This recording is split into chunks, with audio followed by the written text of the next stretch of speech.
This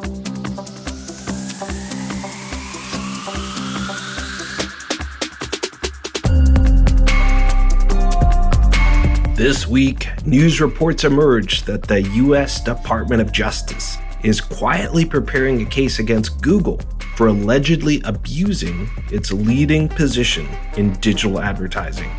But Google's most recent financial results showed tepid growth as new forms of digital advertising like cardlinking increasingly gain share. So, is the future of digital advertising less about search and more about card linking? In this edition of FinTech Friday, new digital advertising channels gain share in the new digital normal.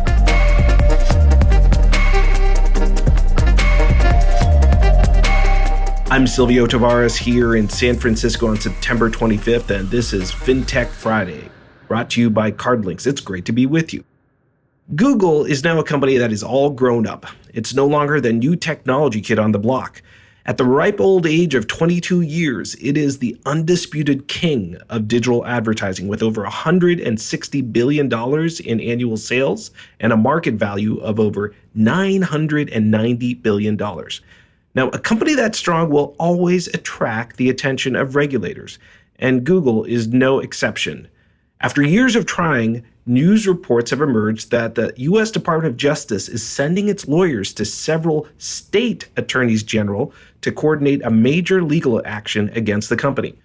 But this may all be too little, too late, because some industry commentators believe that Google may already be past its prime and losing share of its digital leadership position in advertising. New digital advertising technologies like cardlinking instead are now on the rise. And this is in part because technologies, including cardlinking, provide superior targeting and attribution of digital ads based on what a person actually bought on their credit card instead of what they typed into the Google search engine. An example of this growth, industry data released yesterday by the CardLinks Association shows that the number of companies devoting more than 5% of their digital advertising budget to cardlinking, that number grew from 38% last year to over 64% in 2020. So the point is that Google may already be past its prime as the undisputed digital advertising leader. New forms of digital advertising are increasingly taking center stage. And this includes card-linked offers, or CLO, or card-linked marketing. Now, Cardlytics is the only pure-play publicly listed company involved in card linking. Based in Atlanta, the company powers offers and discounts delivered through mobile banking apps for many of the biggest banks in America, including Bank of America and Chase. Today, we speak with Campbell Shaw, who leads the European financial institution business for Cardlytics, about the growth of card linking in Europe and around the world, and how CLO will be used to drive more holiday spending, especially in e-commerce. Good morning, Campbell. How are you? I'm great, thank you. Trust you are too. I am. I'm here in San Francisco today, but I believe I'm speaking to you in London today, right? Is that where you are? Yeah, I've been camped just north of London for the last 6 months in a little town called Sawbridgeworth. So here to stay for a couple of weeks at least. Yes, that's great to hear. The world has changed. Many of us are working remotely around the world. You are with Cardlytics, and tell me a little bit about your role at Cardlytics, which actually is an American company, but you are in Europe, right? Yep, US business, NASDAQ listed for a couple of years now, so we're a big grown-up company. I head up one of the major divisions on the international business, so head of bank partnerships internationally. Currently, that is the UK. And with some major bank partnerships here, but also responsible for long-term market expansion and business development as well, generally. Now, 2020 has been a year of tremendous change. I look back, and if you told me on January 1 of this year that I wouldn't be traveling every month like I normally do for business, that I wouldn't be able to take a normal summer holiday with my family, and if you told me I'd be working from home for like 4 or 5 months of the year, all of those things I would have said, no way, that's not going to happen. But it's happened. So now we look at digital commerce, and it too has changed dramatically. What do you think is the biggest change in digital commerce in Europe in 2020? I'm shocked at where we are as well. I think we're in completely uncharted territory. I think that the biggest change has been that now digital is finally at the core of the sort of e-commerce and the way that banks can drive value for customers. It's no longer a nice to have on the sidelines.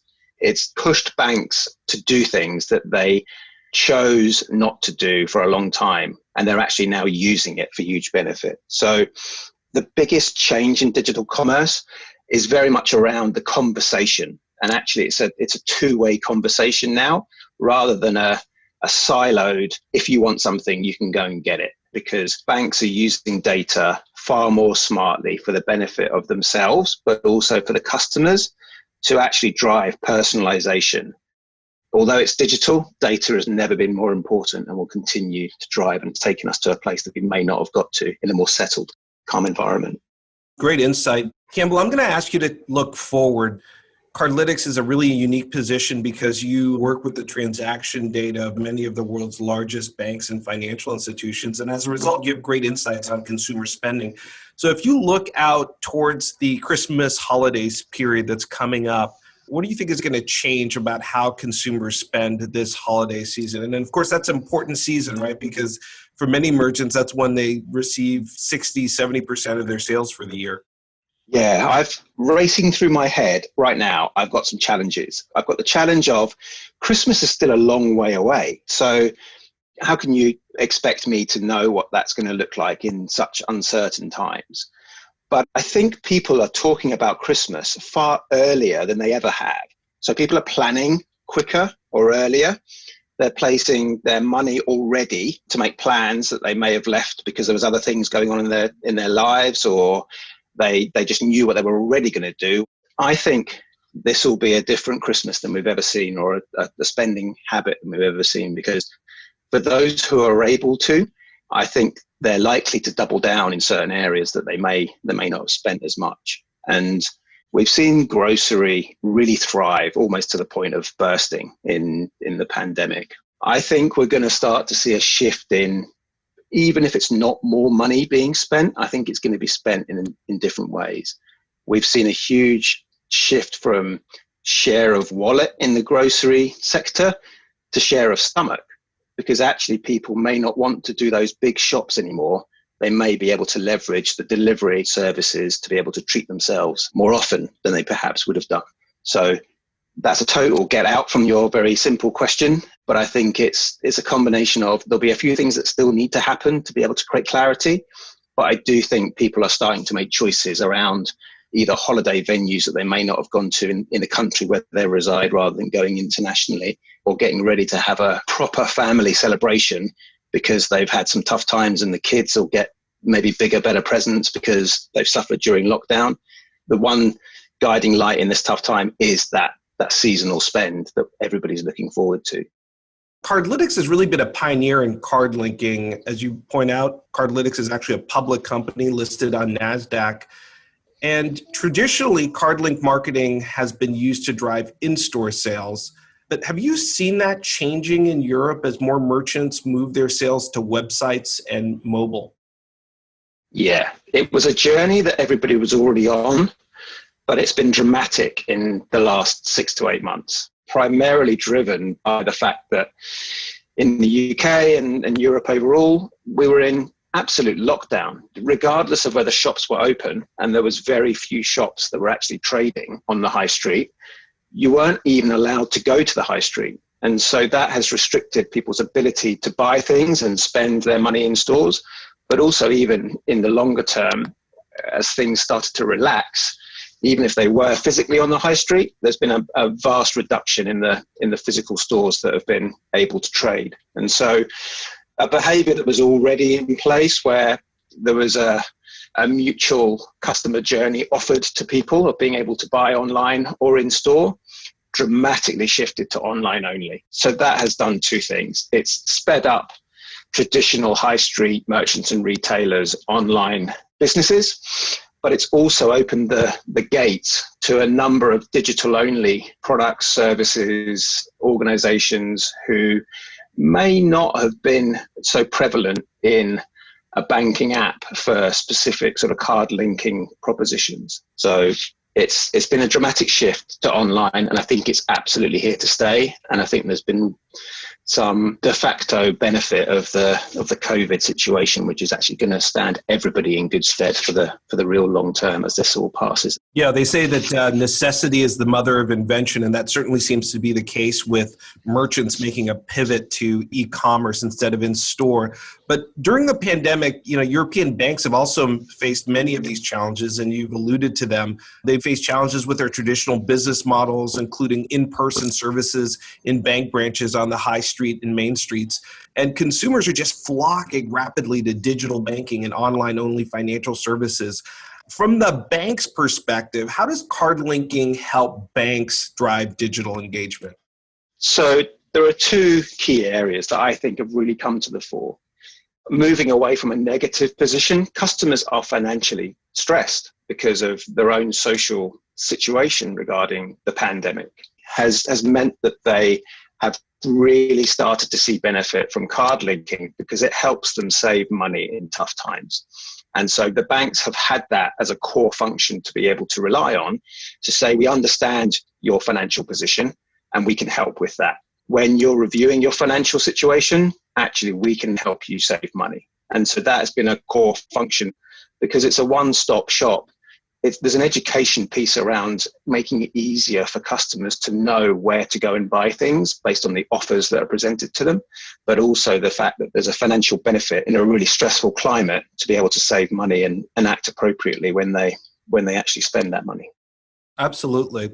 It does make a lot of sense. One of the things that I didn't ask you much about at the beginning of the interview is Cardlytics. Many of our listeners know Cardlytics very well, particularly if they're a bank or they're a card-linked technology company. But some of our listeners, particularly from the technology space or maybe even some merchants, may not know Cardlytics. Can you please share with us a little bit more about Cardlytics as a company and what you guys do? So we have three key stakeholders: the merchants, the banks, and then they share the customer. For the banks themselves, we enhance their conversation and their relationship with their customers. There's a very simple customer journey of seeing an offer, activating it, and seeing the cash back once that purchase is made.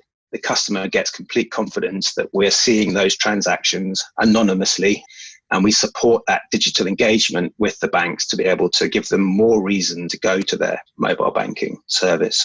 And we deliver really incredible ROIs on the marketing dollars that retailers deploy in the form of cashback and offers.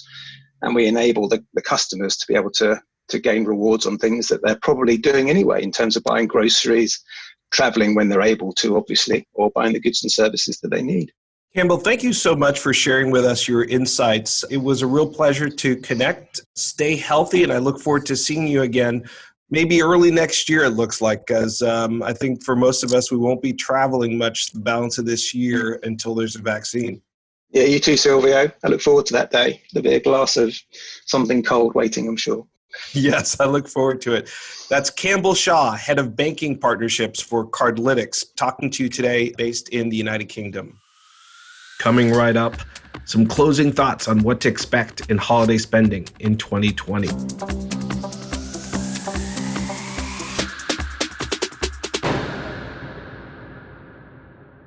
Many forecasters believe that the major economies of the world will have a difficult holiday spending season in 2020.